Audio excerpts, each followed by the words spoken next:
What's going on, growers? It's James Pigioni coming to you live from Jersey. Today, I'm going to share with you 7 crops I would never grow again.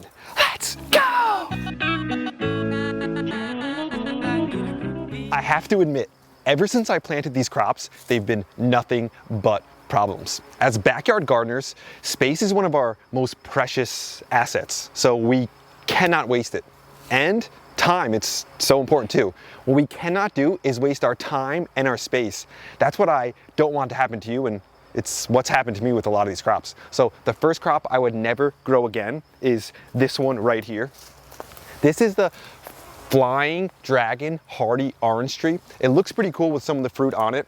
And initially I was so excited planting this, thinking I found it. A citrus tree that I could grow in New Jersey without a cover. It would survive the winter, produce some nice citrus fruit for me, and I was like so happy when I first planted it. Then, as time went on, I started to realize maybe this isn't the tree I was really hoping it would be. Coming close. The first thing that let me know is, like, after the first or second year, I noticed how, as it got bigger, how huge some of these spikes are. Look at the size of the spike on this thing. That's literally dangerous to be around. Thank God I planted it on the edge away from a lot of my stuff, because if you fall into this tree, you could actually get injured with how spiky it is. I mean, it would work great as a hedge or like a fedge, but in a food forest, in a backyard with limited space, it's just not ideal. I remained hopeful though after I planted it, and I said, let me get to the fruit. Surely the fruit will make up for it. I saw the little fruit, I was like, that looks like a citrus. This is actually gonna probably be a winner. Well, I grabbed the fruit and saw that it was nice and citrusy, but it had huge seeds in it. Then I tasted the actual fruit, and I mean, you can't even eat it on its own. It's like basically inedible. You really have to process it and use it in things like a marmalade. So overall, the tree ended up, you know, being less than ideal. I wasted time, I wasted space. I mean, it looks pretty nice at this time of the year. It holds a nice color as some of the other leaves are losing their color. And it does have fruit, you can use it for a few things, but overall, a complete waste of time and space. I would never grow it again, and don't make the same mistake as me. When it comes down to it, this is a trifoliate orange. It's not like a true orange in the sense that we would think it is. It's used more as a rootstock. That's the only thing I would ever use it for. So when it comes down to planting this one, never again. The next crop I would never grow again is another tree that has spikes on it. This one right here is known as the Jujube. As they ripen, they start to get more of a brown color like this, and even like this. They have like a similar sort of taste to an apple, but they just don't taste as good as an apple. And these trees get large. This thing is like 20 feet almost. It grows pretty quick, and the branches really like hanging over and getting tall, so it's kind of a hard tree to manage. And I planted it next to my neighbors, and this thing really wants to like grow onto their side, so I'm constantly having to cut it back, so it's not a great tree to manage. Like I mentioned, it also has some spikes on it, and overall, I mean, it's an easy tree to grow, but if it tastes similar to an apple, I'd rather kind of just eat an apple.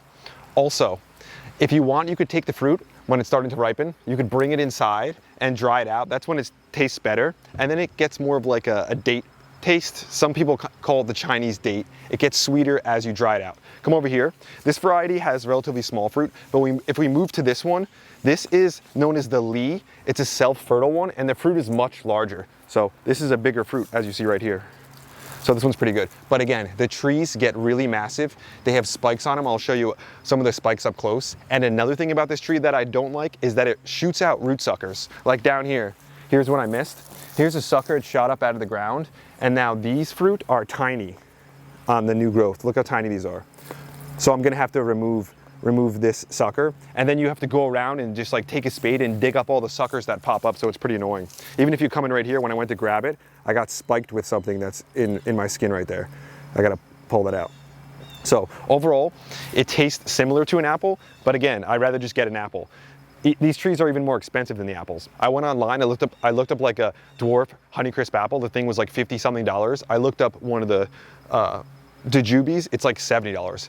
More expensive than an apple, worse than an apple, and way more harder to manage, spiky fruit. I mean, it's cool to grow a crop that maybe people don't know about, but overall, there are better rare crops than these ones, so I don't think I'd grow this one again. The Jujube, not for me. Let's stay on the theme of spiky crops that I would never grow again. For this one, I don't have a live example to show you it because after I planted it once, I never grew it again. And it grew as an annual around here. And the one I'm talking about, it's not actually the plant that's spiky, like the trifoliate orange where, you know, the stems and everything have a lot of spikes coming out of it. This fruit, the actual fruit, is the spiky part. I'm talking about the African horned melon. It grew really well for me and it was a vigorous plant, but when it came down to it, when the fruit actually set, it took a long time. It took 100 days from seed to harvest to get the fruit. That takes a good amount of time. Then when the fruit came, it had spikes on it and you have to wait for the fruit to like get a little bit like yellowish orange for it to taste better. And then even when it was fully ripe, I cut into the fruit, I tasted it, I didn't really like it at all. The thing that showed me that this is not something I should be growing is the fact that Tuck didn't even want it. I gave him a taste of it, he took a lick, he walked away, he's like, no, that's not for me. And he loves cucumbers. It's kind of like similar to a cucumber, but more sour, not even close to as good. And I mean, the plant grew so vigorously, it like took over part of my fence, and then it took a long time to fruit, and then when the fruit came, I didn't even want it. It felt like a complete waste, basically. And there's so many alternatives that are better. For example, there's a plant I'll bring you over to, the cucamelon. That thing grows very similar to the African horned melon. It's super vigorous, it's super disease resistant, and it's just so much better. So let me bring you over to it. Right here, this is the cucamelon. Look how many fruits are on there. They look like little mini watermelons.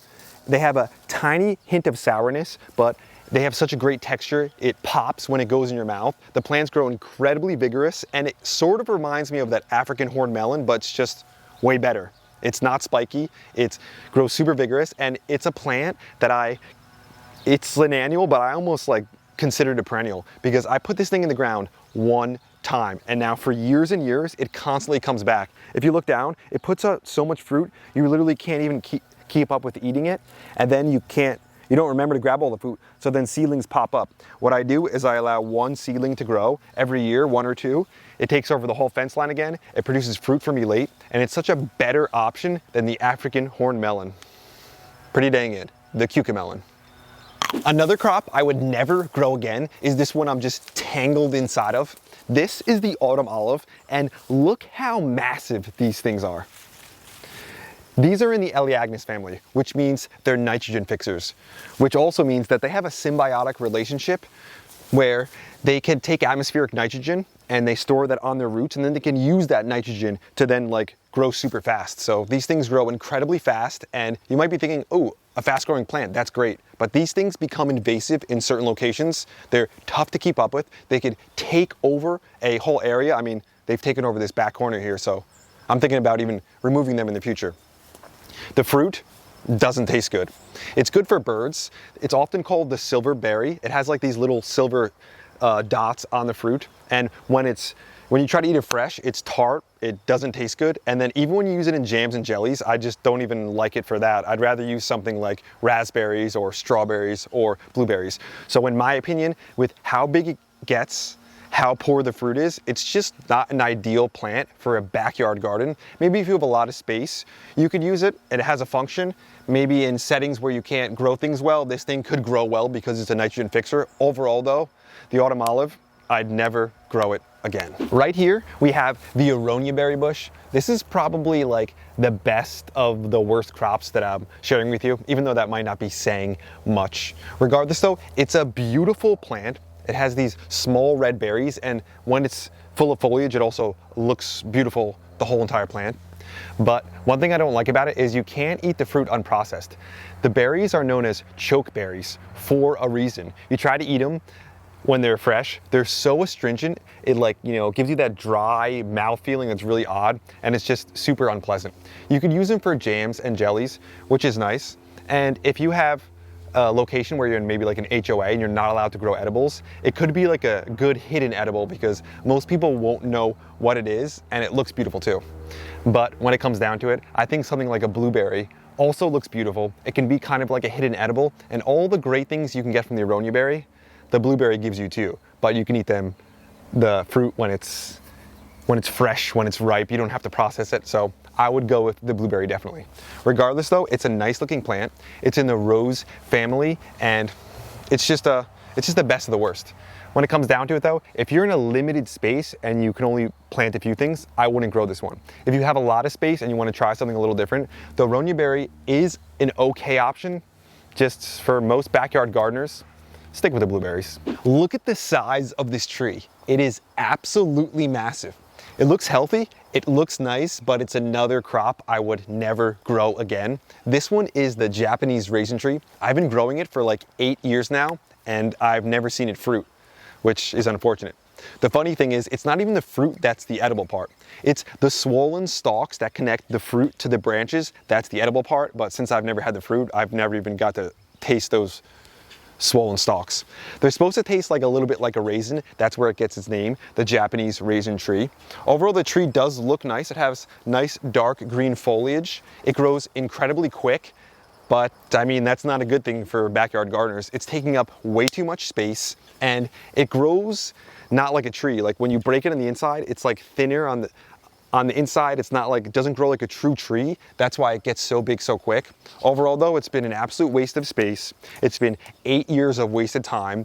It's starting to block the sun. It's been nothing but problems. So I would never grow this tree again. It's unique, it's different, but for me, it's just not worth it. The final crop I would never grow again is one that you'll never see growing in my garden again. I planted it one time. I let it grow for a few years. It's probably one of my most hated crops. If you've seen some of my videos before, I've thrown shade on it a bunch of times because nothing about it do I like. People will say, oh, it's great, it's a superfood, it's got such high levels of antioxidants, it's incredible, it's really healthy for you. But I have found that growing it, trying to eat it fresh, or even drying it out, I hate it. I have a disdain for it. I'm talking about the goji berry. Not only does the fruit not taste good when it's fresh, to me it tastes like a bad tomato. People say dry it out and it'll get sweeter. I did that. I still do not like the flavor at all. And it's mainly the plant that I hate. It's so finicky. It grows, it shoots out, it wants to almost grow like a bush, then it gets long, it hangs down, it reroots into the ground, then it shoots up suckers everywhere. It's an absolute nightmare. I tried to get rid of it 5 years ago. I'm still fighting it. The tiniest little bit you can keep and it reroots and it reroots, and I mean, I still can't get rid of it. I've got it in the back corner where I first planted it, and I've got it in my other corner where I planted it years ago. I'm still battling it because it's like between two fence lines, and it's an annoying crop. It's one of those ones that I wouldn't suggest you grow. If you do really want to get the benefits of the antioxidants and you really are like gung-ho about growing it yourself, make sure you grow it in a pot. Don't plant it in the ground. Don't fight it like I've had to. It's one of those ones that it's almost like a bad memory or a bad something. It just keeps popping up, keeps showing up, and I keep gotta cut it out, get rid of it. I feel like I'm gonna be battling it forever, but it's something I'd never grow again. Some of the other crops that I mentioned, I still have them growing because I planted them, now they're established, and that's okay. I just don't think you guys should plant them if you don't have them in the ground already. But this one, avoid it at all costs unless you plant it in a pot. This plant just doesn't cut it. When it comes down to it, sometimes crops or fruits or veggies are uncommon or rare for a reason. Besides the fact of them being hard to ship or hard to sell in stores, which there are some that are just rare mainly for that reason, but there are other crops like the ones I mentioned which just basically aren't worth growing, at least in a backyard setting, I've found after growing things for a long time. So with this video, I'm not making it to try to discourage you from planting things or discourage you from even planting rare things. I'm trying to encourage you to plant things that you're going to be happy with, because growing an annual one time and being like, I don't like that one, I'm not gonna do it next year, is one thing.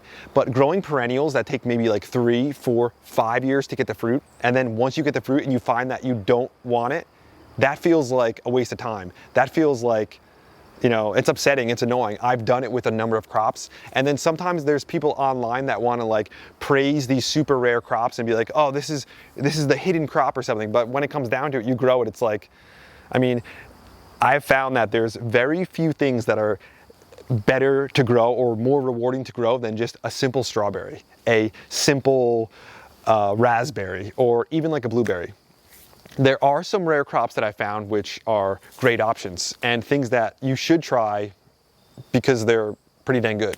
For instance, the persimmon, I love growing persimmons, both the Japanese ones, which stay hard, and the astringent ones, the American ones, which then you have to wait for it to get soft. Those are a little bit rare, but they're really delicious. You won't find the American ones in the store because they have to like get that frost, get really soft. So you're not gonna be able to ship something like that. That's a good one. Another one I really like are gooseberries. They have a little bit more of a sour flavor, but they have a good taste to them. They're cool, good for making pies. It's something that's not super common, but I really like it.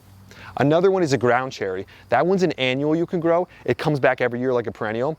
It's got a nice like sweet taste to it, but it almost has like an oily hint to it. It's a little odd, but overall I love growing it. And if you want to grow a big tree that's uncommon, that will pay you back and you'll enjoy the fruit on, the pawpaw is a great option.